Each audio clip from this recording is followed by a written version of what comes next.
again, explain exactly what you were just saying So to me. I grew up in a town called Right. Tring, which was founded by one of the Rothschilds. He was a bit of an eccentric, had loads of animals.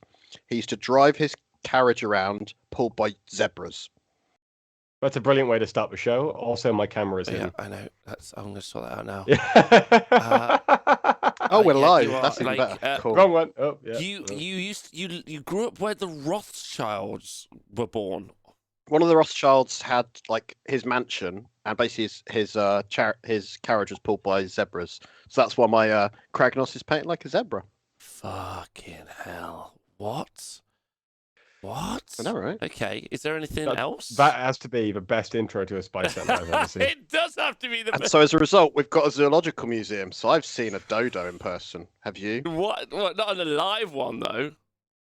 It's dead. There's one real one, and then there's a fake as well in Tring. It's cool. It's very cool. You Why have to have come I at some never point, heard Rob, of Tring? because it's a shithole where the most famous thing to come out of Tring is Caroline Quentin. And Scrivo. wait, you and also also you and also the most famous, the people who literally in charge of the flat Earth, the Rothschilds. Yeah, one of them. It's the eccentric one that basically was told, go and do something over there and be busy whilst we sculpt the world. Shit. Okay, well, welcome to the 40K Spice Center. I'm one of your 3 hosts for today, Mr. John Scrivens. Hello, John. How are you? Yeah, I'm not bad. I've been looking at far too much Marvel Prices Protocol stuff, and I blame you wholeheartedly for it. It's the right person to blame. It was intentional. And we're back, but still painting. Valerie, thank you very much. What terrain do you want, Valerie? What fucking terrain? I've said, tell me what terrain you want, and I'll send it to you. David Smith, thanks for donating 5 gift subs. That's great. Obviously, if you're watching this back on YouTube or listening to a podcast, it's live in front of a Twitch audience who are obviously all insane. With Tom's back. Tom, where have you been? What's going on? I've been, a bit of here, a bit of there. I went to Rotherham. That was kind of a bit of a shithole. That's okay. It's all right. I've been in Warrington this weekend. Bit of a I shithole. was playing in a trios event. I went to this other city in England. Bit of a shithole. Is there anywhere that's nice? It's fine. Yeah. Well, I went to Warrington, and we had a trios event there. And the first thing that I heard when I arrived was that the night before there'd been 26 arrests at the venue. What? Yeah. I had to fix the door on the way in because it was annoying me. Okay. There's a lot has happened in the Spice Center before we've even started. I'm very fucking confused. Okay. Can I just say hello to everyone in the chat? Let's start there. Hello to Ikemen Vets, first time in the chat. That's great. Thank you to Burr SMH for subscribing first time, which is great. Make sure he hydrates. Tom, you've been told to hydrate. A lot of people in love with you, and they want to make sure you're not stressed. True. Is this true? Yeah. You're not stressed? Oh, no, I just had a lot to do. I had a job interview on a Friday, and then I also had this event that I had to paint my army for on the Saturday. Did you crush? Turns out I only played 3 games. Did you crush? Well, I'll talk about that later. Okay, so all right. I'm very excited about this story because I don't know this story now. No, you don't. I haven't told you guys yet. Hello to Slipknot Brian in the chat. Thanks for subscribing for the first time. And Vaquing, thanks for subscribing for the first time. What? 4 months straight. 6th time. Yeah. So Slipknot Brian took his time, so he almost would be sitting there shouting, "I take my time," in how long it took for him to subscribe. Shit. Okay. I actually love Scrivos here. I'm so excited. And also, Joe Cryer in the chat. Oh, I know who that is. Oh, that's probably the guy that runs the Blood Bowl League I'm in. He's just said paint your Black Hawk team in the chat. Has anyone seen the Circle scandal? Okay, if anyone wants to weigh in on the Circle scandal, I'm going to be talking about it tomorrow. It's not really Spice Center. It is Spice Center relevant, but it doesn't really matter. That will be a hot topic on tomorrow's live stream. Right now, we've got some hot gossip, so we are at some point going to get into the news that we have been uncovered using our investigative journalism. We have otherwise known as archive.is. Otherwise known as the worst put out article ever. Me, John, and Tom will be going through the new primary scoring for 40k, 9th edition. That's right, chapter approved leaks have been happening. Thank you to Get Kraken for subscribing for the first time. Really appreciate it. Yeah, which is massive. It's absolutely massive news. Massive news. And you're going to be super excited to get into it. I can completely understand. Derp Confident, thank you very much for saying hi for the first time in the chat. That's great. John and Tom, let's dive straight in. After maybe 30 to an hour and a half minutes chat about basically just how are you? Like, John, let's start with you. What's going on? So since I last chatted to you, Rob, I've played a Blood Bowl game in my local league. I went up against a human team and smashed him in. I say smashed him in. It was a very close fought game. It was 2-1 in the end. My Blackhawks did be proud. It was good fun. So another game to distract myself from 40k, which plays a lot better than 40k. I couldn't disagree with you more. I'm in love with 40k today, but I'll explain that in a bit. I'm super happy about that. Well, you were playing kids mode 40k. Yeah, otherwise known as 9th edition. Yes, yeah. I don't even care. Don't even start with me. Don't start with me. I've had the best day. But okay. Tom Layton, how have you been? I've been all right. I mean, I was on Friday, yes, wasn't I? Friday afternoon, talking a little bit while you painted some gold orc terrain. Gold. Indeed, yeah. Wow. I've been okay. So I was at the Warrington Trios, the Northern Wallers Trios event this weekend in Warrington, and this is kind of like a fun event. So everyone brings their themed armies. So between our team, we had every single aspect warrior and every single Phoenix Lord represented, and both avatars. That's cool. Yeah, it was really good. Until I woke up on Saturday morning and found that there were several inches of snow dumped on my car. Oh. Yeah. So we dug my car out, and I drove to Warrington. Although I got stuck in Buxton, had to drive all the way back and then go a different way. So I arrived at like 11:30, so I missed the first round. And when I got there, the front door of the hotel was on backwards. And there was a bunch of smash shit outside and inside the doorway, and both the toilets were closed. What? And the night before, there had been a wake at the venue, and 26 people had been taken away in police cars, and 6 of them have been charged with causing violent disorder. Travelers, I think, is the name. Yes, I just said I didn't specify the community. I just said there was a wake. But yeah, you are correct. See, that's how you do a wake, though. I reckon, like, the more people arrested, the better at a wake, in my opinion. It's like a Viking wedding, like yeah. I'm in the Witcher. It's a wedding or something. Now blood and mead flow in equal measure, or what have you, and that definitely was the case at this funeral. Yeah. So it was pretty good. Played my 2 games. Those were fun. I had 30 Shadow Spectres in one list. It was great. They die very easily. That's about it. Went to bed. Fire alarm went off at 4 a.m. That was lovely. Oh my god! I'm gonna play one more game. Oh, it was great. It was fine. And then after one game on Sunday, I went home because it started snowing again, and I realised if I stayed a little bit longer, I'd have to go home via Leeds, and the further away I stay from Leeds, the better. So I went home after game 4. But I had a. So did you play 3 games? Time. You played games 2, 3, and 4. I played 3 games. Yes, and I played 2 doubles and 1 single. So I was playing with Hermanista, and I was playing with the Welsh captain Gaz Jones. Yeah. So that was Gaz Jones played 40k. He played 40k, and he played by himself. Played. Yeah. He enjoyed playing the chill games, but it was. Yeah, I think he had a good time. Yeah. Apart from being woken up at 4 a.m. by the fire alarm, he had a great time. Okay. So what is this? Yeah. What is this habit you have of going to an event and then either people are having a party outside, or because this happened at LGT as well, or people are pulling fire alarms? I mean, you are. Most of the time, I normally have an issue getting home. Like last time I went international, I tried to get home through the middle of a pandemic and through Storm Dennis, and had to take a £12 bargain bus through what felt like a tornado. The previous time was actually okay. That was Croatia. Not Croatia, Serbia. The time before that, Zagreb was actually kind of fine. Time before that, I had to fly through a hurricane. And then I ended up stranded in Philadelphia. Will you sleep? I've never lost my luggage. Philadelphia. Oh, gosh. Yeah. Multiple times. I once had to drive down Winners Pass in a blizzard. That was unadvisable, but I did that. Amazing. It was fine. That was an event I was ref actually. So yeah, have you ever had an event where you've just gone, played the games, nothing's happened, and you just go home, and there isn't weather?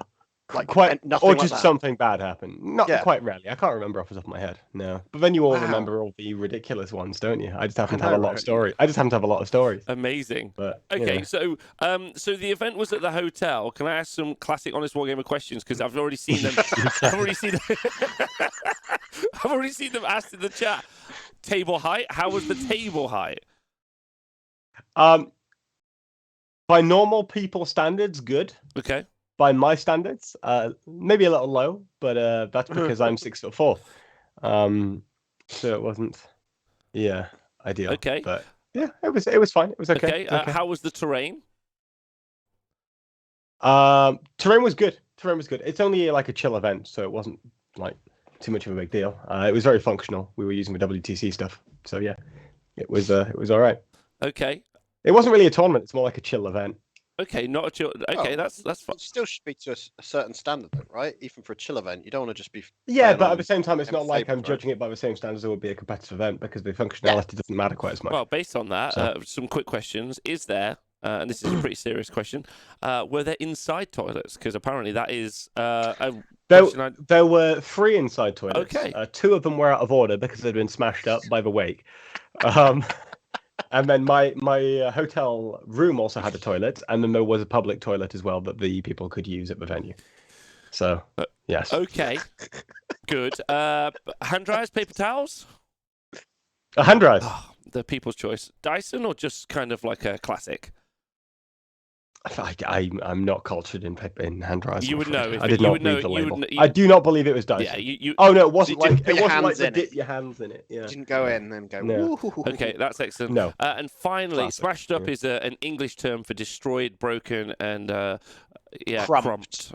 Pretty aggressively. Okay, and then final question, Tom. I fixed the door on the way in as well. I fixed the door on the way in as well. That was nice. It was on backwards, so I realized I wasn't playing around well. I just fixed it. Decent. Yeah. I'm a good handyman. Fish should be proud. And then final question, how was the food?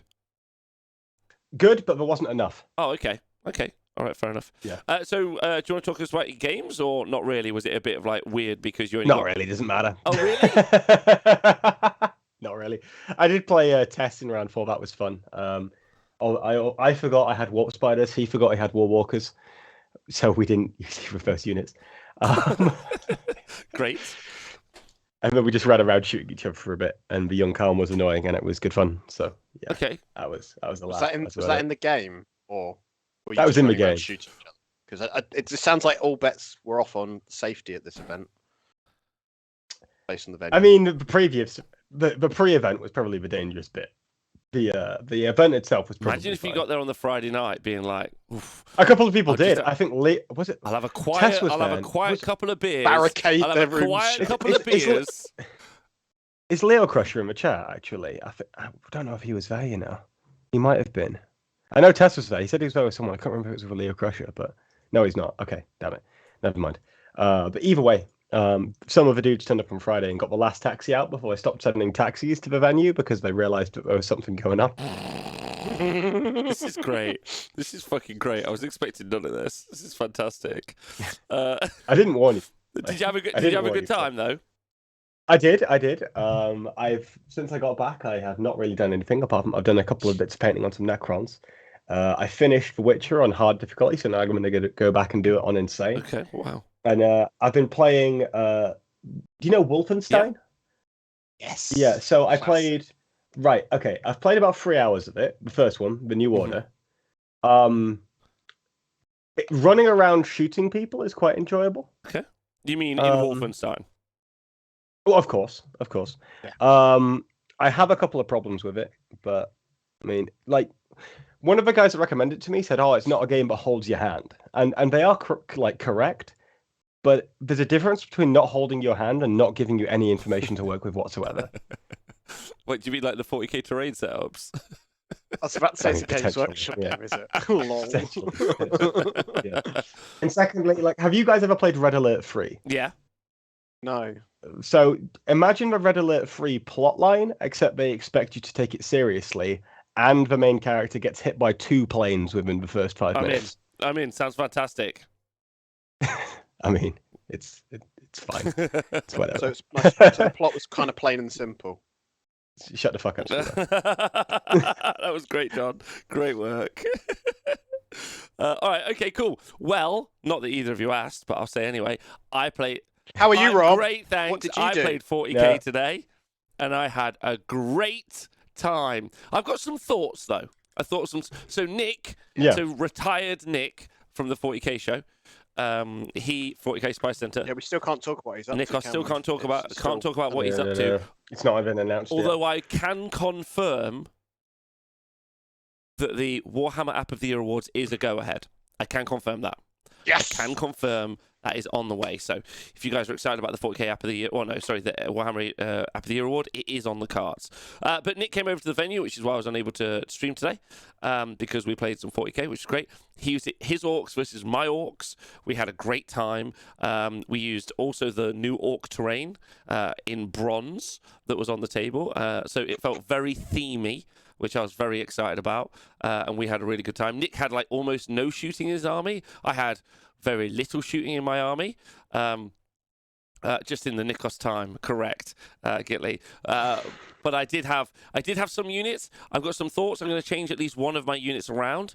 But I had I had the best time. I had 15 Squig Hog Boys in 3 units of 5. Had a Squigosaur. I had 3 knobs. 3 knobs on Smash the Squigs. Phenomenal. Yeah. It was just 11 out of 10.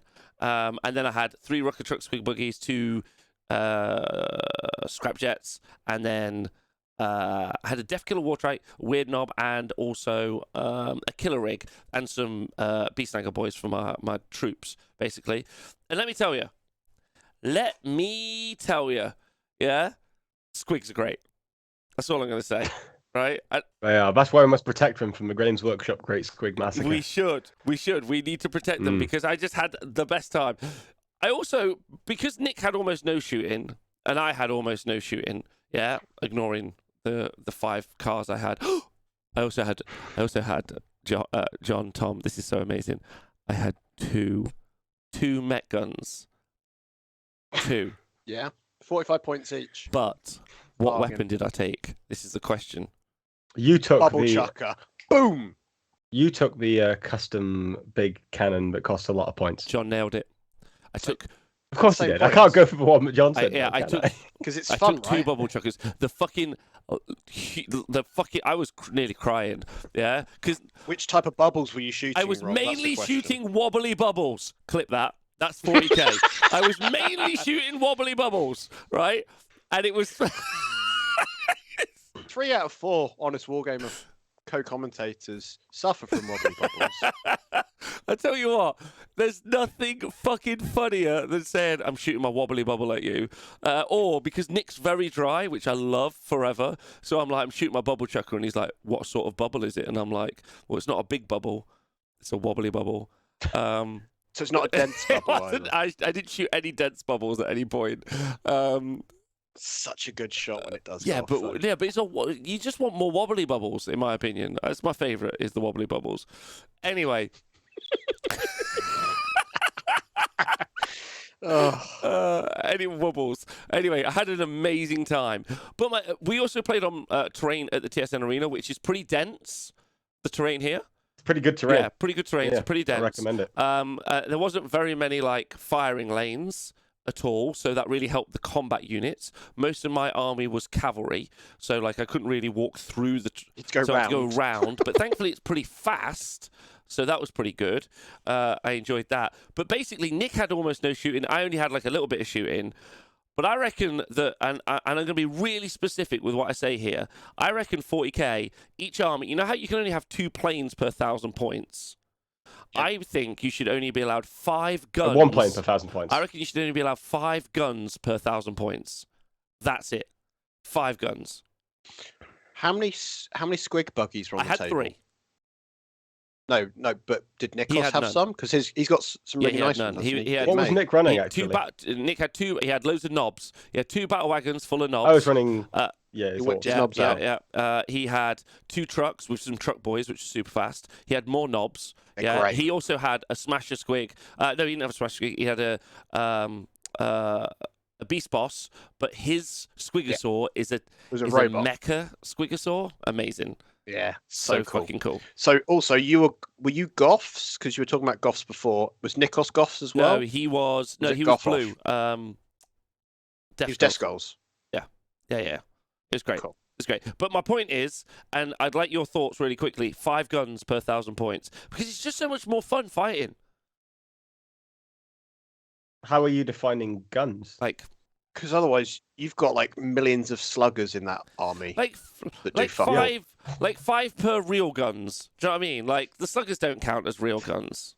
None of these fake guns. Yeah. Thump guns. 5 thump guns. I feel like we need I feel like we need a pea shooter keyword and a gun keyword. Or maybe just like someone submits a list and someone's like, nah, it's too many guns, mate. Like just that as a rule. That sounds like Northern Warlords Trios. What? Yeah.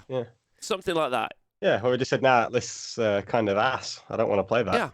Yeah. It was get docked some points. Nerd. It was just very fun. Yep. Maybe it was because of the terrain. Like I say, it was super dense. Nick didn't have much shooting. I think my list would get absolutely fucking wrecked by some shooting, if I'm honest. Like, fucking wrecked. Like, proper wrecked. But I had a great time, is all I want to say. And so, Rob, if someone wanted to theoretically understand exactly what it's like to play on the boards that you guys are playing on, how could they go about doing that? Tom, you little star. If someone would. What? Yeah. What? Yeah. Oh, yeah. God. I am the best shill of all. Oh, okay. God. If I would do so well. If you would like to feel what it feels like to play on a TSN-style terrain, you could come to the club. But more importantly, you can buy that terrain at home in the included link that Tom has made me put in the chat. I'll have you know that was under duress. I did do that. But if you would like to, you can buy a whole bundle of terrain from us. And it's in the chat. There you go. Right, okay. Well, anyway, I had a great time. So now I'm super excited about painting my orcs. After we played, we spent some time deciding what we were going to do for, like what sort of color scheme I was going to go for. But I'm now excitedly painting my orcs, is my point. It's going to take... I basically have my plan, get them done before Christmas, so that like we can play after Christmas with some painted armies. That's the idea. I'm thinking yellow squigs. What do you think? I like it. That sounds good. They look hazardous as well. It's like bees, you know, they be yellow and black to make them look scary in that. Yes. You know. Or you could paint them pink and shiny like my knob on Smasher Squig. Yeah, yeah. How did your knob on Smasher Squig do actually, Rob?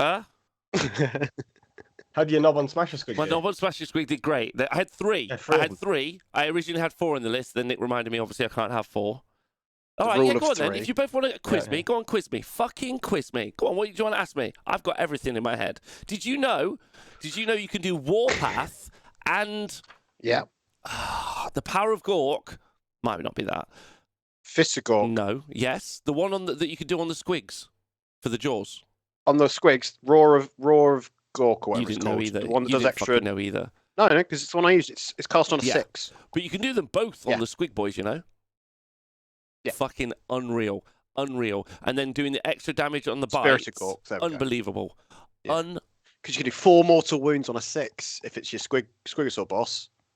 Boom. Yeah, I didn't do that at all. I didn't know that happened, actually. It means it's 4 attacks rather than 3 attacks, and then any 6s to wound instead of 3 mortal wounds or 4 mortal wounds. Do you know what's crazy is calling a war? So cool. Crazy. Crazy. Did you shout it? I didn't shout it. I politely asked if it was okay for me to declare a war. I was like, Nick, do you mind if I declare a war? And he said, no, go for it. That's no problem. And then we shook hands, and then that was how the war was initiated. Sounds right. But great time. I don't know what else to add. There's nothing else I can add from my game. No tactical insights. I placed down some banners. I took the orc objective to kill more dudes in combat than he did. We both chose that. It was super fun. Mm-hmm. He killed all my war bosses down to 1 wound, and I killed all his war bosses down to 1 wound. And it was great fun. It's great fun. How did you load out your Squigosaur boss? Okay, so I gave him the aura that makes the squig jaws do an extra damage 1. Yeah. Right, so that's just on the squig boss. And then I took the relic, which gives him 5 up DPR or...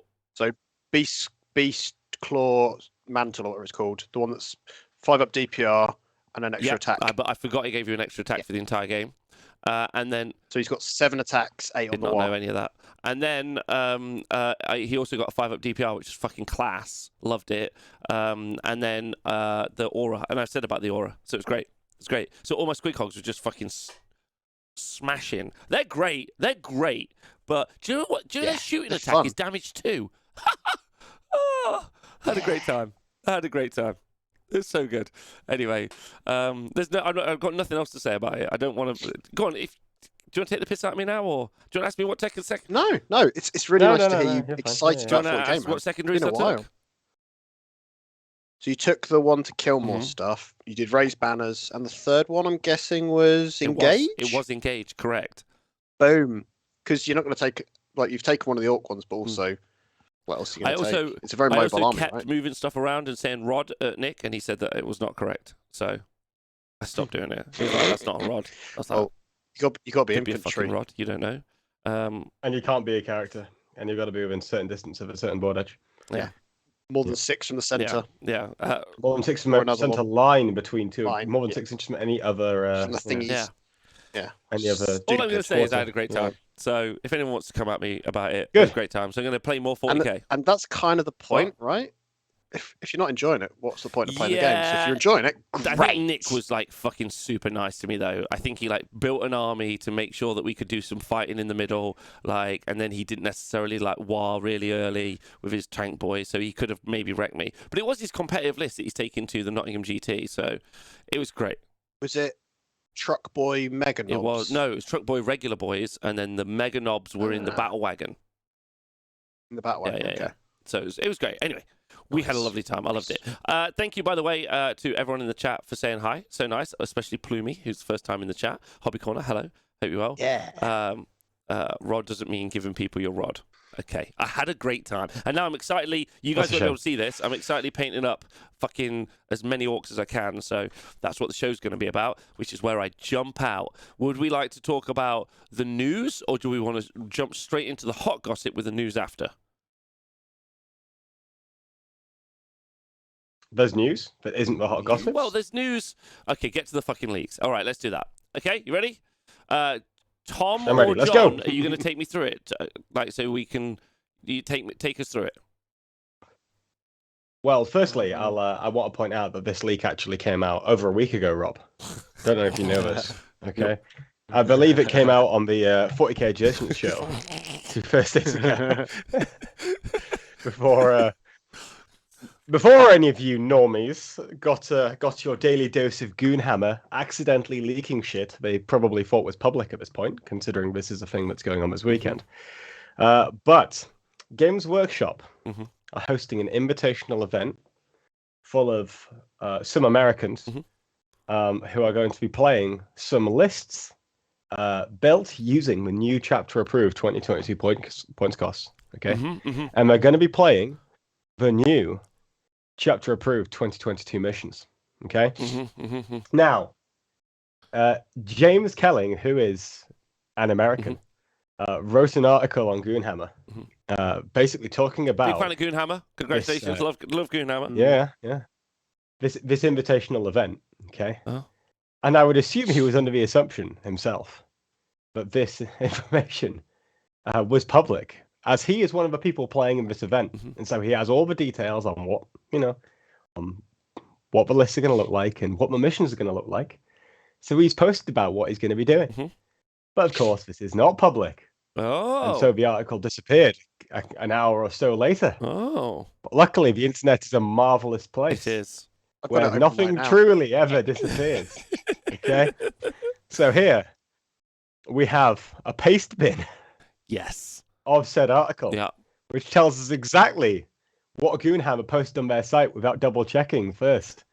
Now, when a rumor is so rampant that you think it's official, there's probably, and the rumor is accurate. Yeah, I mean, and you know it to be accurate. There's a pretty big gossip in here, right? I mean, it's not really gossip. It's just it is. It's what's happening. It's what's happening. Okay, yeah, it's what's happening, but also it's interesting that it's happening.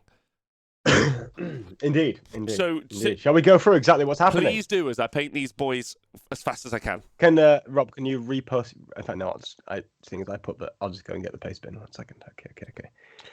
So the interesting one, right? Is this is the third chapter approved in 18 months. Okay, it's okay. So not only that, Scrivo. A couple of weeks ago, we had the balance update. We did. Yeah. Next week, we're going to have chapter approved. A few weeks later, we're going to have another balance update. Not a few weeks. Oh, wait a minute. No, yes, a few weeks. It's once every 3 months. Oh. When did the balance update come out? Came out mid-November. Okay. Yeah. Okay. Yeah. I guess. The chapter approved drops.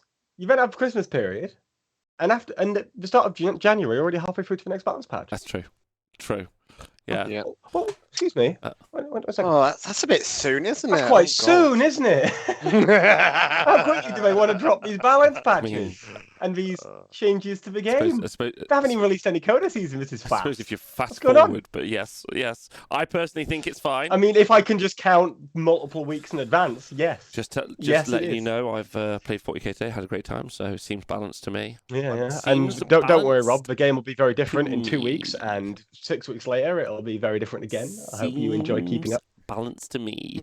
Thank you, by the way, to our first-time chatter, Javier.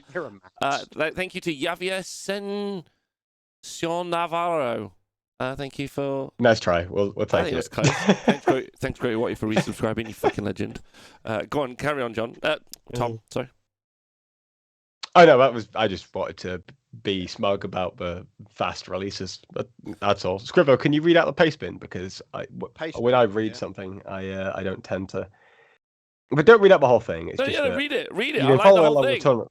Oh, fuck's Come sake. on. Okay, you just read the whole thing. Oh, God, you're making me read now. I'm reading out loud. Would you like me to read it so you can live react to it, Scrivo, or would... Okay, so if you've been following along with some of the tournament reports this week, either James Boone, Kelling's wonderful take of tactics and strategy en route to tough finishes at GW's Austin event, or whoever wrote this is outstanding tale of getting demolished in their first game with Thousand Suns. You may have heard them mention the invitational event this weekend that serves as a finale to Games Workshop's US tournament series. Okay. Which I only heard about because I heard about their I listened to the adjacent show, okay? Yeah, I heard about secret adjacent chats and stuff, so I'd heard about it only because apparently lucky few. The finale, which is apparently at the Citadel Cafe in Texas, in Dallas, apparently. It's important that we need to know that it's Dallas. Is the end cap to Games Workshop's 2021 tournament series. I'd like to point out this is the American tournament series. Yes. Because so the important part of the competitive community, apparently. So it's a small invitational featuring some of the best players around the world, apart from the ones that can't make it. Namely Florida, yes. But also ones that can't make Richard Seeger are the two big ones. Is Richard Seeger coming now? To my mind. No, he can't make it. And John Lennon can't either. Imagine if they couldn't have John Lennon. Then what's the point? Yeah, those are the only two good players in the entire world. Point? Fuck. Oh no. Right. So I've got a great shout out. They've got then as a result they've got in particular they've got one of their own guys, which is James Boone Kelling, and someone called Dan Boyd, who the way they talk in the article I was supposed to know who he was, representing the competitive and best overall winner groups respectively. So the format is an interesting one. So they then touch on that. So it will be a 2-round championship event for the best overall and best general invitees. So it's 2 different groups, and they get given that see them use their own submitted lists. The invitational throws some players a real curveball for 2 rounds of the exhibition matches. With their lists are built and structured in different ways. So that is Games Workshop write the list for them. Yeah, and based on what they own, based on the chapter approved points, and then those players are then asked to play that list. Are they asked to also? Are they asked to also bring the army, or are they provided with an army? I don't know on that one. It might be in here. I just know the later point on is to showcase. So later on, I think it mentions that one of the guys basically sent a list of everything he had painted, but didn't put his Astraeus in there because he didn't want to have to cart that across the country. Yeah. So in order to level the playing field and focus on player skill over, say, list building, the tournament organisers had every player submit a list of fully painted models and units they had access to, then built lists for them. Since most were flying in, they chose the factions they were used to using for competitive play, which is what you'd expect, right? You don't want someone turning up with something they never really use. Once they had these collections, they put together lists for the players with a focus on creating accessible, interesting, off-meta lists that change units and upgrades and brings them into something resembling parity. Okay, so Games Workshop themselves. Wait, before we go any further, Games Workshop themselves. Obviously, I know Games Workshop isn't like some sort of like uber demigod and is an employee, specifically Mike Brandt, who would have done this. But I'm still going to say Games Workshop themselves have written the lists, and with the intent of, Scrivo, can you read me the last part? Making it balanced? Accessible, interesting, off-meta lists that change units and upgrades, bringing something to resembling parity. Okay, right. So they have written lists to make the lists equal to each other. That's not possible. Okay.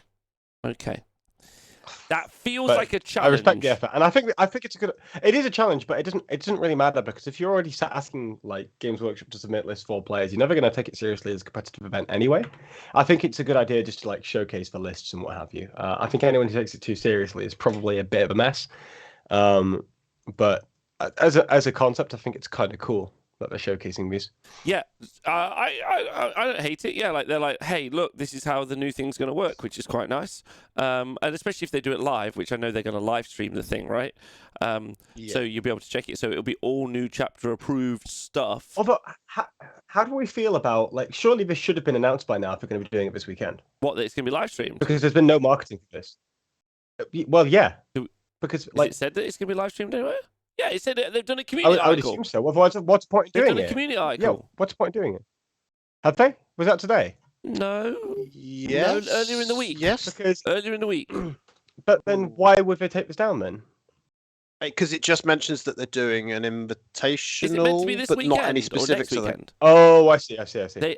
I think it was a bit more vague on what they were doing. I didn't see this community article because I don't really very often. But yeah.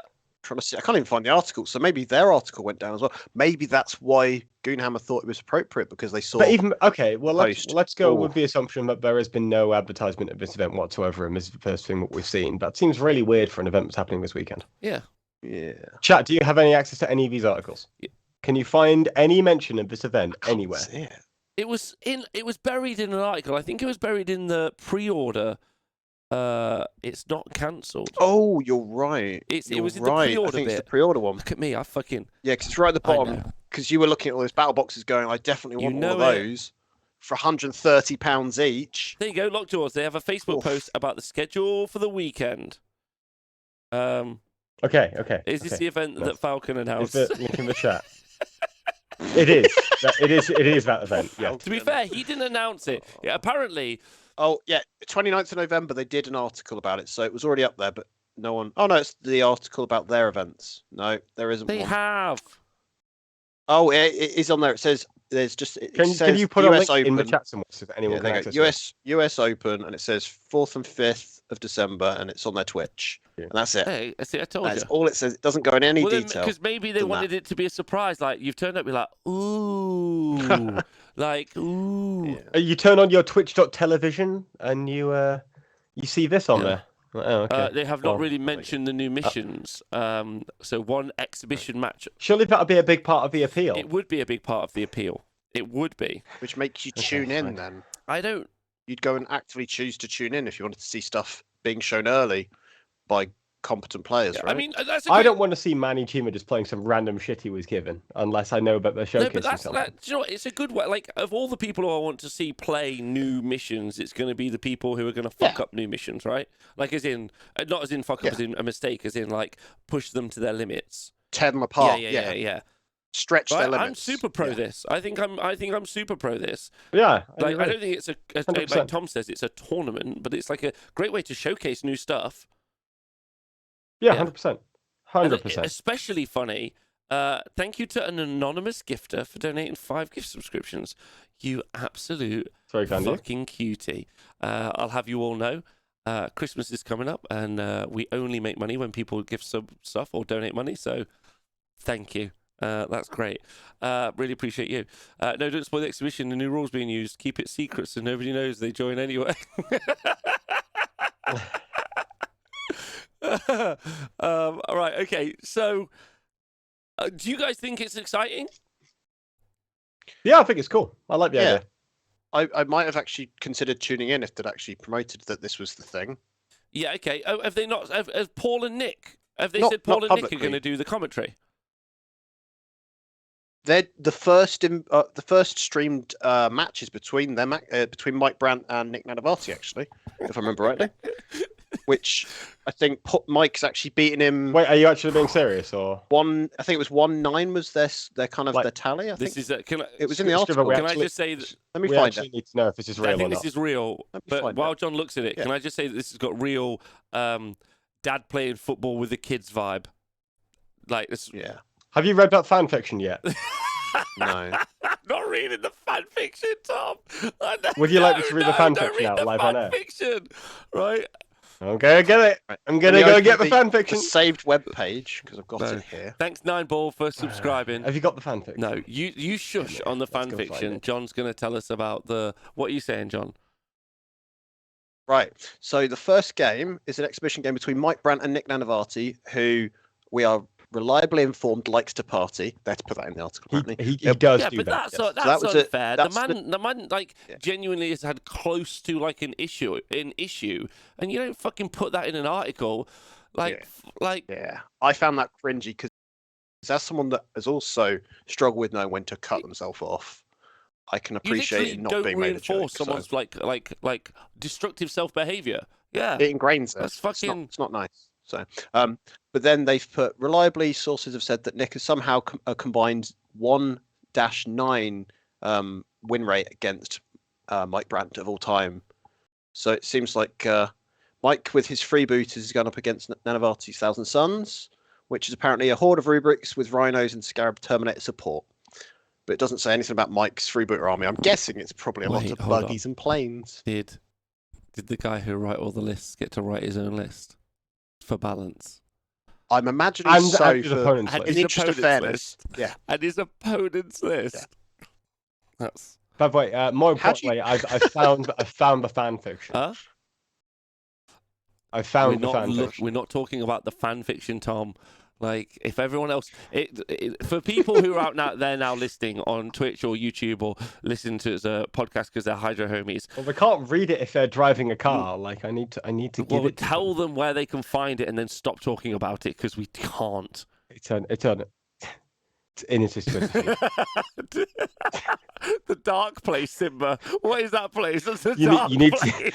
You need to go tweets and replies and go back to about the 5th of November, and Tom, you'll find the fan I will fiction. only listen to this fan fiction if you get Charles Dance to read it out, Chapter 2. Hello. because that would be that's the only time I'd ever consider it. I think. Okay, Tom might be able to drop a link in the chat for people who are interested, and we might include a link in the show notes. But if you do any of those things, don't talk to us. This isn't our fault. No. I can't make it easy for you to find it. Okay.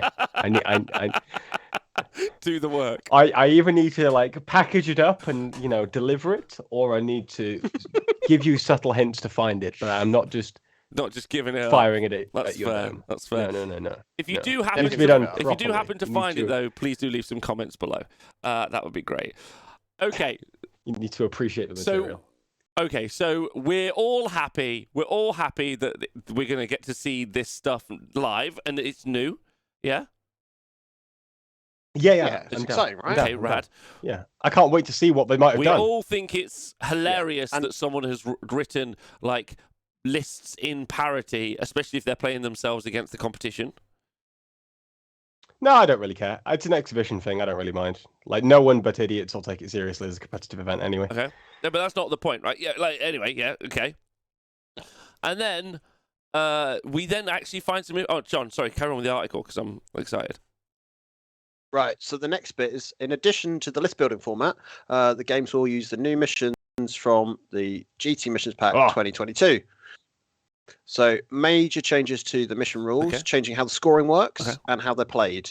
So they don't have all the details, but here's the few bits that they did list. So primary objective scoring is now 4, 8, and 12 for holding 1, 2, or more, or 2, 3, or more. So they're still keeping that kind of mixture. Wait. Let's slow it down, please.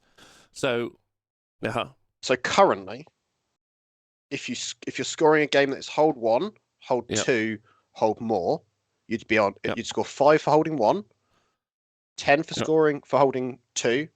And then 15 if you're holding more than your opponent. So it'll become 4 for 1, 8 for 2, so 12 more. Do we think that that's to bring it in line with the scoring you get from secondaries? Can we talk a little bit more about how the entirety of how primaries have changed? Because I think we need the entire context. Talk about all of it. Absolutely fine. Yeah. So then they've also changed the mission secondaries. So there isn't ones like raise and data intercept. They're gone. So instead, the missions now have an additional primary objective that rewards players for accomplishing certain actions. So the examples given are destroying 3 enemy units in a battle round, or holding the priority target objective their opponent has picked. Right, okay. And notice it said battle round as well, so it's not just in your turn like a lot of the secondaries specifically had. I think there was that kind of subtlety to them as well. Wait, so you choose it at the start? Wait, you choose it at the start of the battle round? No, just it's scoring throughout the battle round. So in that turn, if you've destroyed 3 or more units in that battle round, they said. Okay. That's an example. Rather than your turn. Wait, so a tertiary you choose, choose every battle round? Or no, it's a primary that... No, it doesn't. It's just part of the primary. But for the mission, it's suggested there. So it'll be that mission has specific secondary specific to it's the mission itself, because they've normally got things like raise or what's the one that priority target, which is priority target is just 3 points. Yeah, it's 15 points to 3. You just pick an objective and sit on it for 3 turns. So for a few turns. Okay. I can talk through the things that I like about this and the things that I don't like very quickly. Don't do it very quickly, Tom. So no rush. Talk to me. Come on. Very concisely. Okay. So the things that I like about this is that it changes the primaries to make it more interactive to your opponent to prevent you from scoring them, right? Rather than it just being kicking your opponent off an objective. So, for example, I can now make a decision in my turn whereby I go, well, let's say the additional primary points for killing 3 units. Well, I can deny that from you by doing things other than just shooting you off this point or this point or this point, right? So it makes the terrain less important that way, and it devalues a primary quite well. And adds a different component that makes it more interactive and allows you to deny primaries in a different manner than you otherwise would do. So I like the diversity in how you score primaries. What I don't like is how it increases the value on secondaries. So the reason why I was quite pro tertiaries was because it devalued both the ability to score primary and the ability to score secondary, and also made you do something else entirely. What this does is it devalues a primary, but it doesn't devalue the secondary. So because primaries are devalued, it effectively increases the value on the secondary objectives. So if you're a codex with some really good secondaries, you're thinking Drakari, you're thinking maybe Dark Angels, though Dark Angels are a little bit of a unique case because how primary changed actually really, really affects them. If you're a codex that has access to great secondaries within your book, you are a fantastic advantage based off this. And if you are a codex that does not necessarily have that, you've got more of a problem, because how many secondaries you score is now massively more important if everyone's scoring fewer primaries across the board. Yeah. I think your point is really apt. And the thing that strikes me is because of all the things that seems least engaging about 40k, it's the secondaries. One of the huge bonuses about 40k that I really like is how is primary play. You have to move. You have to go somewhere. Yes, maybe it creates more of a trading game. Yeah. Maybe that's the situation. Maybe it's not. Not really sure. I think it does. I think ultimately it's like which army maybe can trade best. That sort of situation because of primaries. But maybe we'll see some armies or some different units that kind of change the conversation around that, especially with knights, because you can't really trade into a knight. Like you run on maybe if you're obsec, but like you probably with a small trading unit aren't going to total a knight on an objective. So they're still going to be like, lol, I'm here. Like, what the fuck are you going to do? So the meta could adapt because of some rules changes. Sorry, John, after you.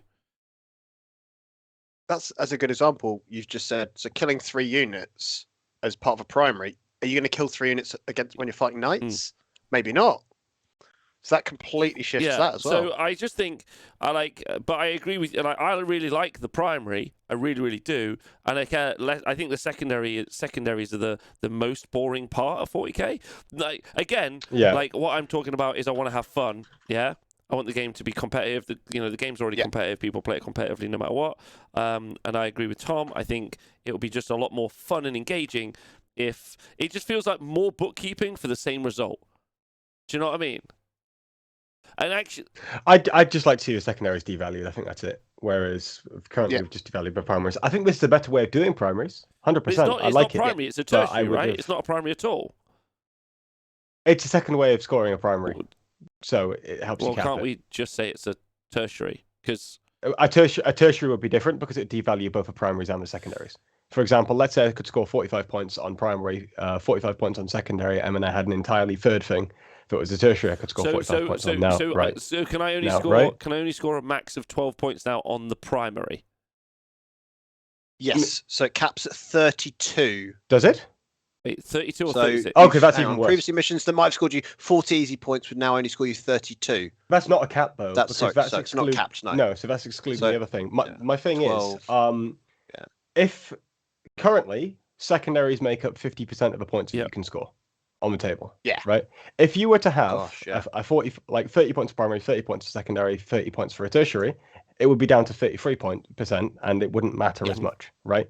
Whereas with this still, you're lowering you've still got a 50-50 split between primary and secondary, but primary is now harder to score, which means that the secondaries are going to be even more important. Wait, so again, just to be super clear, because I think maybe that got lost in the noise.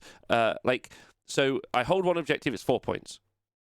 I hold 2 objectives, that's 8 points. Yeah. I hold more, that's 12 points. Then there's a mission additional. Does that and I score that, do I get... It goes towards your primary total. Yeah, so you're still capped at 45. You mean 15 per round? Stop saying 45. Are you still 15? No. So 15. No, there's no cap per round implied on this. So at the moment, your primary is up to 45. If you can score up to 12 on just holding stuff, and there's the other one like killing stuff gives you a bonus. Oh, okay. It doesn't say. But as an example, I believe it was free though, right? I thought it said free. So effectively, Rob, yes, it's 15 per round, but now of those 15 points, 12 of them are from standing on stuff, and 3 of them are from doing a certain action. That's even worse. So you can still max it out just by doing the standing anyway. So the other bit is kind of like. But now you can't drop as many. When we went through the primaries at the start of 9th edition, we were saying, well, you can just not do 4 of these and you still 3 of these and you still max out, right? So you could do a round where you only scored 15 once in a whereas if it was a true tertiary, you'd be devaluing the other ones because you'd have an extra. Can I tell you a couple of reasons I don't like it? No, you go for it. Absolutely. One means I have to buy some more score sheets for the arena. Hate that. Yeah, really don't like that. Follow up. They've got to change the interface and the UI for ITC battles. Hate that. Hate that a lot. All right, don't like that at all. Is that up for Upper VA, by the way? Is that a leak for the nominations for Upper VA? Is that paste bin? It's a leak. Paste bin. Delete the stream.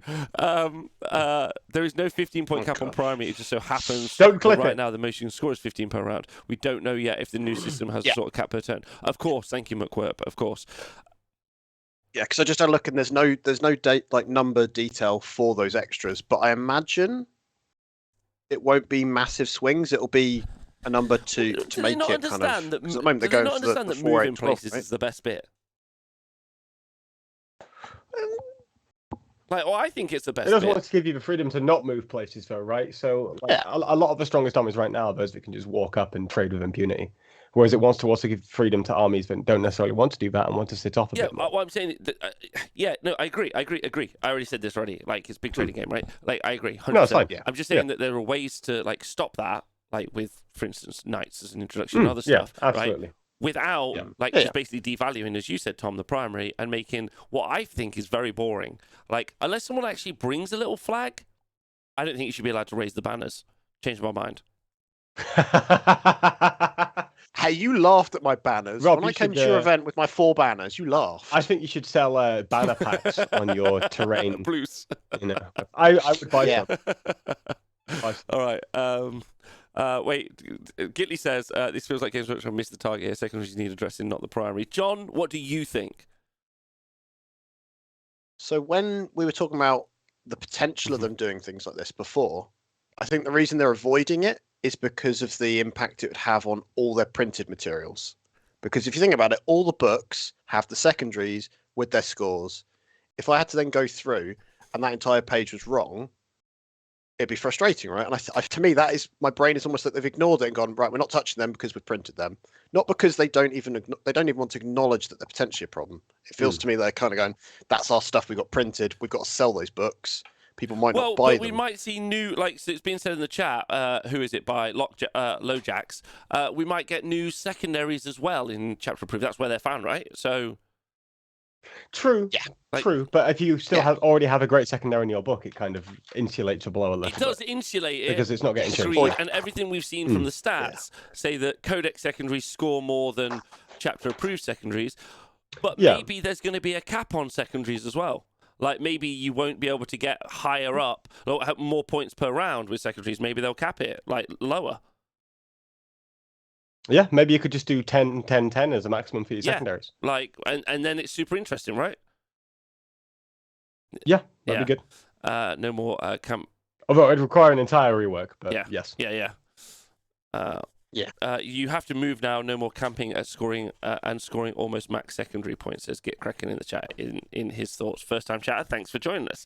Okay, is there any more in the article, John? And then it goes to them kind of just talking about it, I think, the last bit. And then it's then they just discussed that it's one exhibition match on the Friday, another round Saturday morning, followed by the first championship round that afternoon. So there's two different events they're running. There's the invitational stuff, which is the exhibition matches, and then the actual invitational championship. So that's the people playing to be the winners.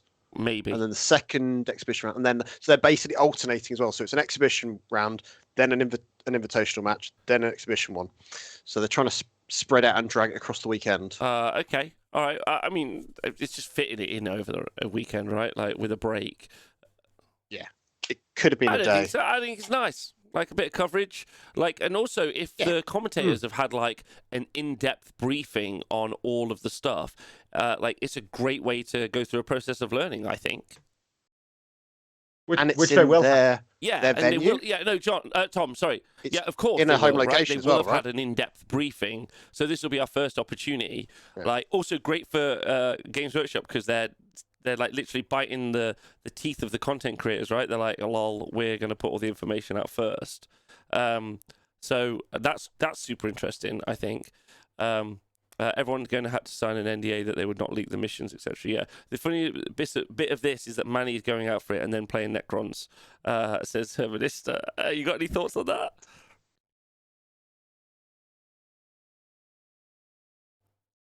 Yeah, Manny will be fine. It doesn't really matter. Like, as I say, it's not really a serious tournament. And Manny will be fine with Necrons as well. Like, Dan plays them a lot, so... Yeah, Manny will be fine. It's not really a big issue. I think they're okay with the missions there, actually, because it kind of is more of a grind list. Yeah. It depends on just what... It's difficult to tell, because I don't know what Mike's giving. We also don't know... Has Mike given him a completely crap list? We also don't know how the rest of the game now works, so that's the intrigue to find out. I can't... I don't know what the game is. I don't know what the mission set is. I don't know what his list is. I don't know what everybody else's list is. I can't really have an opinion. Yeah, I understand that. Matt Werp says, interesting question. Do you think this is actual live playtesting? Absolutely not. Or is this already printed and in books and just a promotional event? Already printed, in books, just a promotional event. Definitely printed. 100%. Yeah. This will be like a pre-order weekend. Question. Do you think they're going to come like the GHB was this year and the original GT pack, where they've actually got the spine? I hope they have the strap on, so you can light flat and the bookmark. Yeah, because that was great. Last year's one, well, the one at the beginning of this year felt like a rush job that they did, because I think they were printed in the UK even, which is a cost decision, I imagine, based on the fact they didn't make it ring bound, because that'd be super expensive in the UK. Let me get this right. So this is a new chapter approved, right? This is what they're advertising basically, which is 6 months early. It's early. Because it was June the last 2 years, July, August type sort of time. It was the summer, basically when they launched 9th edition. They did one, and then they did one this year, midsummer as well. All right, interesting. Interesting. Was it Midsummer, or did they do it early? Was it this time last year? They snuck it in. Yeah, it was so like a really short. It was like the launch 3 months, then chapter approved, right? The launch was 25th of July, and then chapter approved was in December, I think. But then it's difficult to tell because we had coronavirus. A few months. Yeah. I mean, we still do, but yeah. So I think that was an unusual thing that they did. I don't think that was necessarily their original plan with it. Overall, I don't think. Actually, pretty exciting stuff. Like, you know, some reservations about how it might work going forward, and like everyone's got their opinion on like what would make, not what's wrong with 40k, but what might make 40k more fun is kind of like more my thoughts. Yeah. So everyone's got an opinion on that, obviously, including just taking more chainswords. So everyone's got. Everyone's got an idea, but actually pretty exciting that very soon we're going to get to find out, because once it's out there, we can just start playing it. Like they might control it so like we don't know everything, maybe, but that would be weird. How will they showcase the whole game without showing us everything, right? Yeah, right. That would be. We'll find out this weekend. Should be fun. Hopefully it's good. There you go. So that's the hot goss. Okay. So if anyone needs anything, go let us know what you think. So after the hot goss, there is still news. Quite excitingly, because Tom, this week we've got. I think that. So Call Me Felly says I think they'll be selling those armies as pre-packaged, ready to go, play tested by pro players armies eventually. They already have a sale for 2K point BT army. Interesting. Yeah. So they've done that the last couple of weeks, where they've gone, here's 2 bundles on the web store, and they're not actually any saving. It's just a single click, and you can buy an army. Yeah. Because they did it for, I think it was a Space Marine list and Orc list, and I was like, what on earth are these? They're interesting lists. Right. Okay. So there's news and there's actual rumor. There's rumors. So there's rumors of Eldar leaks. Which should be getting. You mean the rumor? You mean the rumor engine? No, not the rumor engine. No. Yeah. The advert also calendar. No. Yeah. Okay. What have you ones got? online? What have you got for me? No, you're gonna need to tell me about it because I don't know. There's no. Oh, okay. So I don't like you, Tom, and like most people, I generally avoid like paste bin leaks. Generally, but there are already like rumors circulating, of which content I haven't absorbed because it's useless to me, because if it's wrong. But there are the Discord leaks. Thank you, Neuroshock Stubbs. They're out there, the Discord leaks. So again, if that's something you want to, like a Trepid Explorer, want to go and find, they are. And get excited for. Yeah. Some random lads are dumping a ton of information with no proper source, basically, like Shadow Sun says. And they're also Herminister in the Wales chat for you, Tom, if you want to know. I'm not reading. I'm still not reading that. Yeah, that's fine. Although that said, like, I get the no source thing, but at the same time, you can't really expect someone to just. Yeah, I'm the source. Yeah. Oh, but they haven't even listed who told them the information. Fucking hell. Yeah. How do I know it's reasonable? I don't know. Okay, well, fine. Because for the last, I'd say 3-4 months, lots of people are being kind of sprinkling little bits of information about Craft World Eldar specifically. We do know that Craft World Eldar is the next book after all the other books. Not officially confirmed, but unofficially confirmed in some sources. So that's really interesting. But that's the news that means nothing, because we don't have any stuff for it, right? But the news that has come out and is worth talking about, is it worth talking about? We'll start, ladies and gentlemen, with what the fuck a Custodes stance is. Question. I have no idea. So currently in the like political sort of when they go and do this whole let's go stand in front of an audience and we're talking, they have these power poses. So imagine like you've got a custodian, a big guy in this big armor, and you spent thousands of years in the Emperor's chambers having to just mop because you're a custodian. So they've got this power stance for standing there with the mop. Have you got Rob on your shirt? That's what they are. I do. Look, jam. I love that shirt. There you go. Imagine that. Stances are they're just power stances. That's all it is. It's that whole thing where you see a politician and their legs are just spread a little bit too much because they were told this shows that you can be dominant. Yeah, so they're called katas, right? Yeah, and big shout out to Yes Meatballs for talking about one of my favourite movies and mentioning the gun kata, absolutely, from the amazing film starring Christian Bale called Equilibrium. It's a great film. You'll really enjoy that. It's the not Matrix, basically. It came out at the same time, actually, same year. Really, really not as good. But you basically go through different stances, and like my work says in the chat, it's just slightly complicated marine doctrines, basically. Yeah. Yeah. But each shield host also has its own unique kata, which has just come out today, right? That's been showcased today. Yeah. And then you pick a primary, a secondary, and a tertiary kata. So one that goes first, one that goes second, and one that goes third, and then you can choose to either go to the second stance, I think, or you can go to the first stance of the next one. Yes.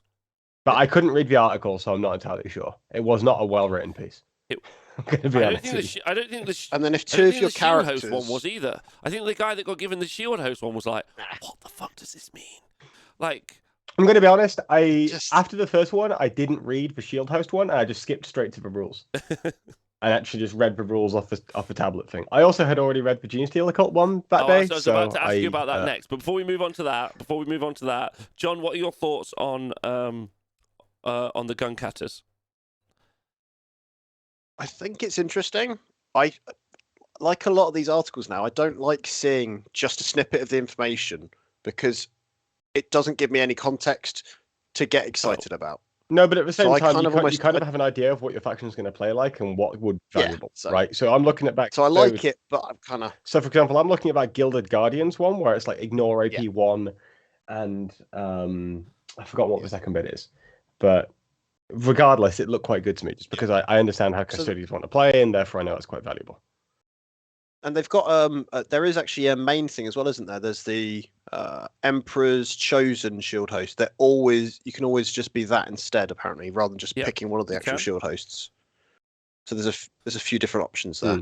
I kind of, it sounds exciting, but at the same time, I want to see it in practice because I'm a very kinesthetic learner. I need to be seeing and doing things. Just reading a few bits on a web article doesn't really get me. Like, it's interesting. Jammed. It's exciting, 100%. Yeah, but I just want to play with them and see them work. Yeah. All right, fair enough. So Alan Drill's helping us out in the chat. Alan Drill's so great to see. I haven't seen you in a while. So turn one, you pick the stance. It's in the Discord. So in the Discord, So turn one, pick either stance for your primary first kata. Then turn two, you can either pick the other one or move to your second kata, but you can't go back. But like Falcon said on Tuesday, pretty certain there'll be a stratagem to be able to go back into your other kata, which is pretty fun. Man, this adjacent show sounds great for just learning things that aren't out yet. I'm sure. The GC Occult Crossfire mechanic seems sweet though. Yeah, we'll talk about that in a second. Custodies have a pretty limited roster if you don't include Forge World, which I'm not sure when they write the rules they include Forge World in their heads, basically. They're like the Harlequins of the Imperium, aren't they, for their current limitation of units? Absolutely. Yeah. So, I still think it's interesting and seeing some changes to how, because like having an overarching mechanic like doctrines does change how your army play pretty significantly. Being able to do that inside, having them be slightly different inside each shield host. The thing I have always wanted from a book is that it's got good internal parity. So you're or you can build like Tom will say, like the army has different roles, or it's got units that can perform different roles, or if you want to make a skew list of any sort, that you can skew pretty heavily one way or the other, right? Or shooting, or combat, or like board denial, whatever that is. So I'm hoping, I doubt, but I'm hoping that we're going to see more of that, and I'm hoping they're going to use the sub factions to try to create that. Really hopeful. I just hope it's more like the way that the Space Marine stuff generally works, that you end up, it does feel like a different enough army. Because I think the ones that we got in that expansion supplement book just felt like just adding a little bit of flavour to your characters, and that was about it, really. What, you mean Custodies? Nah, I disagree with that. Wasn't it Man. more? 100% disagree with Was that. it the? It's the Shadow Keepers. You Was in got that, wasn't it? you got relics and stuff for Yeah, your I forget that was that, characters, but the main thing was it drove Custodians to be super competitive because you had access to a shit ton of stratagems that made you incredibly durable. Like when I was playing a Bob and I played against Custodians, and I was like, wait a minute, I can't actually kill these guys. All of that was because of the stratagems in that book. Yes, but that was one sub-faction, so it was almost the same. The thing Rob's now, right? Concerned about, isn't it? That's the other thing that we're having at the minute. Like you get your a crusade, not crusade, but you get your expansion, your narrative expansion, but you'll get your new sub-faction bonuses, right? So like they're gonna pick out one sub-faction to be the best. Which actually, I was kind of thinking about this the other day. Hear me out, right? So it means in a cycle of 3 years from game release to game implosion, that effectively you just kind of go, you kind of have one sub faction that's at the top, and everyone like you kind of like, oh okay, that's the sub. Like they're playing Drukhari, that's the sub faction. Not that it hasn't pivoted now to lots of covens, obviously, because of the excessive nerfs. Well, not excessive, but okay, but. I still don't think that's a very long conversation, but I still don't think that the covens is the best list. All right, but either way, they have pivoted a bit right now to covens, right? Yeah. But it's definitely a viable choice. And I don't know what you two think, but I don't mind the idea that there's like a dominant sub-faction, and then it's like, okay, cool, I'm playing against Drukhari, and that's the one. I'm playing against Admech, that's the one. I'm playing against Custodians, and that's the one. And they explore it, and then in the next 3-year cycle, maybe they do the next sub-faction. It just... Yeah. Go on. Part of that is what we were talking about a minute ago with regards to, well, I know what I'd like to take with my army, right? And what would benefit my army. I don't need to see the rest of a book to know exactly what would be useful. And for example, a great example, like I get an example of this is the Grey Knight Codex, right? When you look at the sub-faction they have there, you have one that's really good at regenerating you command points. You have a couple that are really good at melee, but in slightly different ways. You have one that's really good at shooting for you. There's one that's good with monsters and what have you. Well, when Custodians got a sub-faction that made them incredibly durable, it wasn't like just really good because it had all the good ones in. It was really good because it had all the stuff that was valuable. Imagine if there was one sub-faction that was just all leadership modifiers. Like all +1 to leadership to me, -1 to Night Lords. Imagine if there was a sub-faction like that. Now, we just laugh at it and call it crap, right? Yeah. But what if, in the context of the game, leadership modifiers were incredibly powerful? Yeah. That would be the best sub-faction, right? Yeah. It's just what you value. And all of these are designed to operate in a certain way. And then it's which one is most valuable within the context of a way game. Well, that's what my work's saying in the chat, right? I think sub-factions should change how the army plays rather than just be this faction gets, this sub-faction gets an extra AP sometimes, which I'm like, it should. Yeah. Because you really want that, you want that internal parity to be more interesting. Or more importantly, I want the most value out of my money. So, it's like, what's the sub-faction for Ogre Mortrabs that allows you to take Mornfang Cavalry as battalion? Or battle line. Bold ahead. But you understand my point. It completely changes how I've designed an army.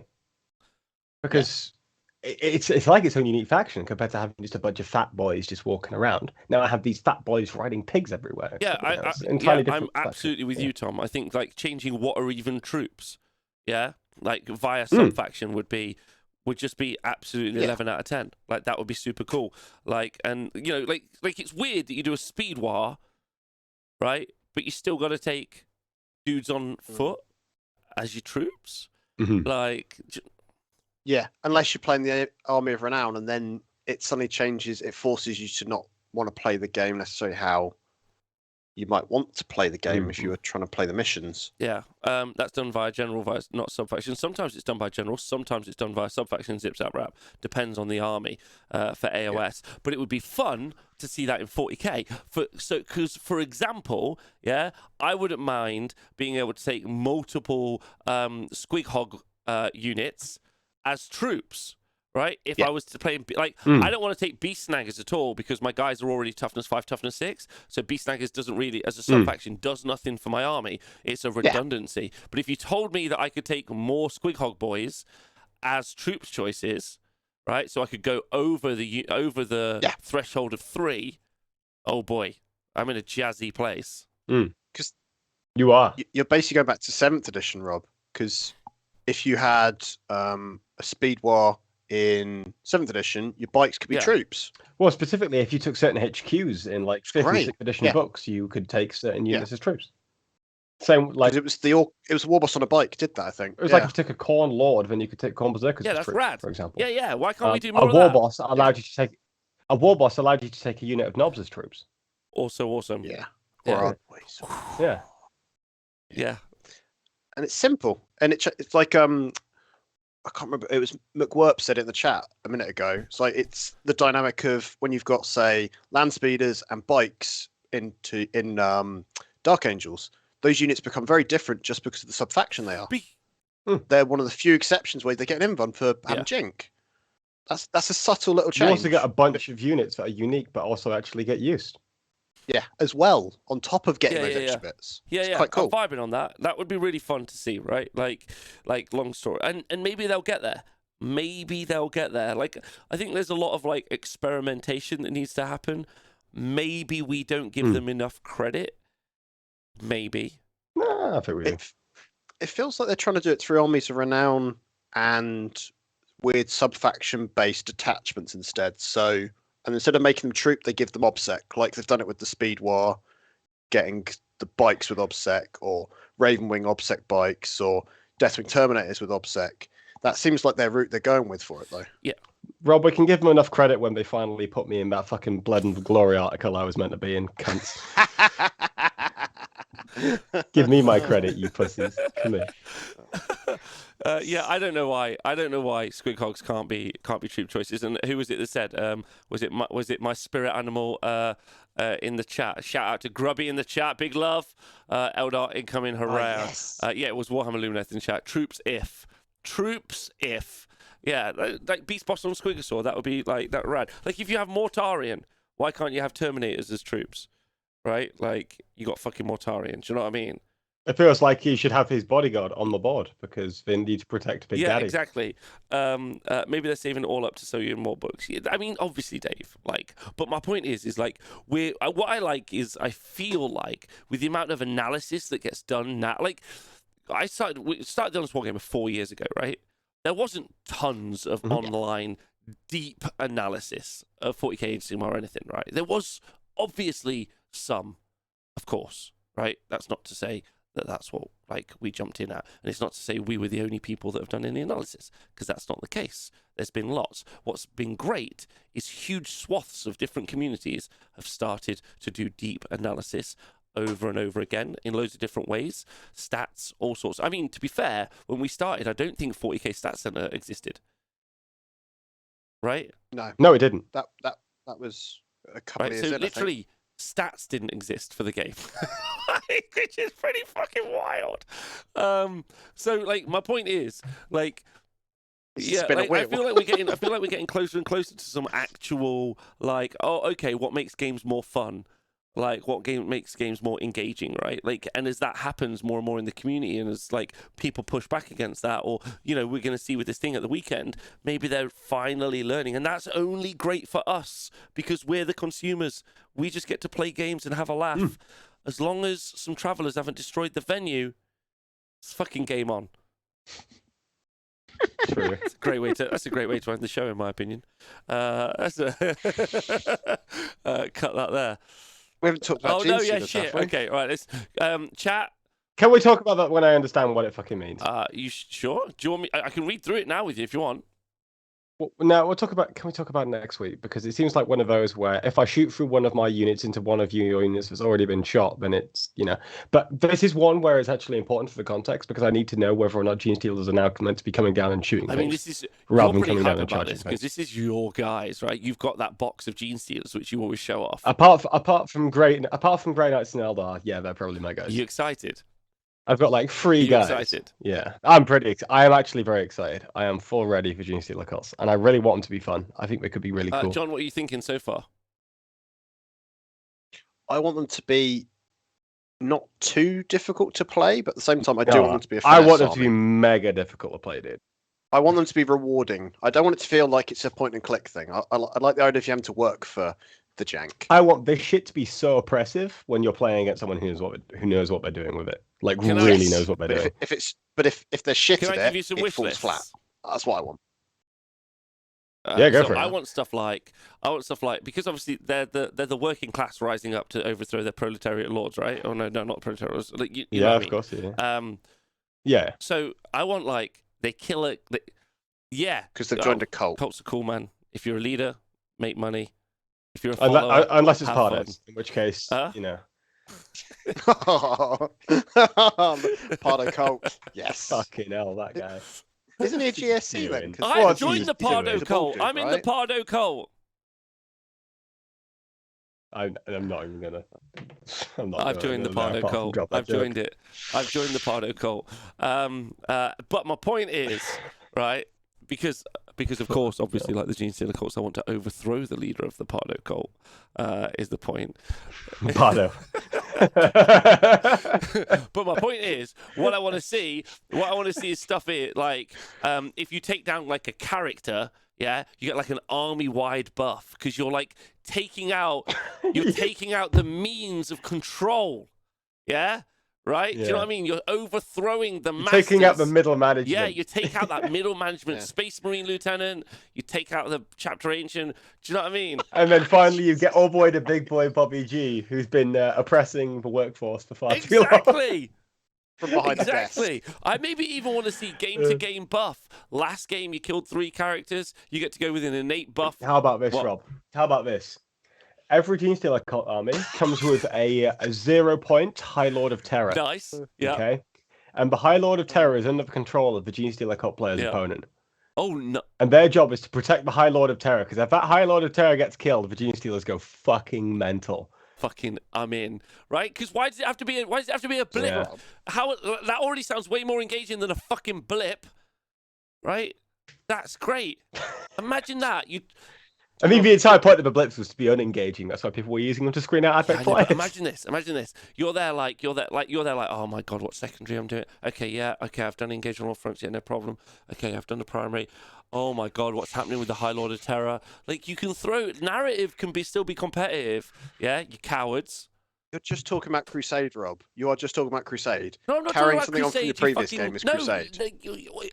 Every competitive player is playing a narrative game, you fucking bitches, and I can't stress this enough. You're there like, my doctrine is not just a rule, it's part of a story. It's part of, like Space Marines aren't toughness 4 because of just magic. They're not like, oh, what should it be? 4, because they've fucking got story to them, John. Yeah? 3-up armor save because they're covered in armor. Makes sense, right? Ceramite armor, though.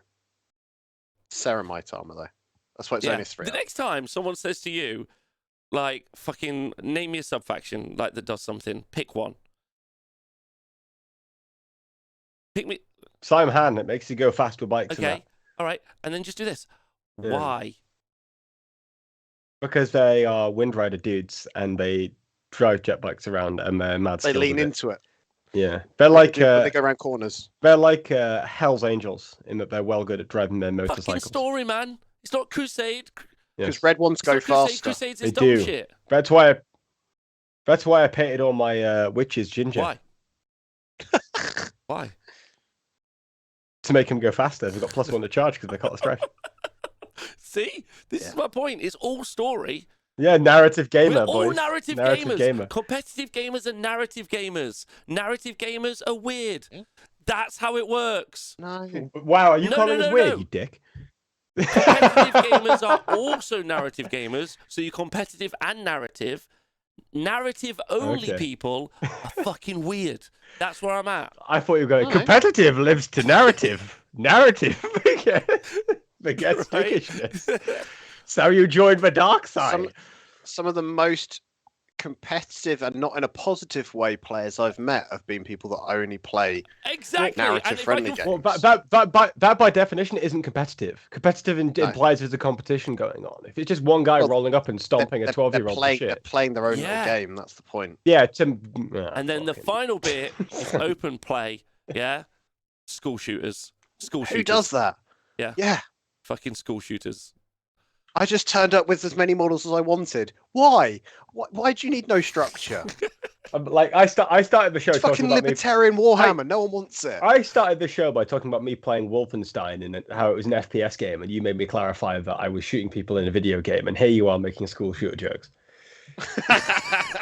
Host privilege, baby.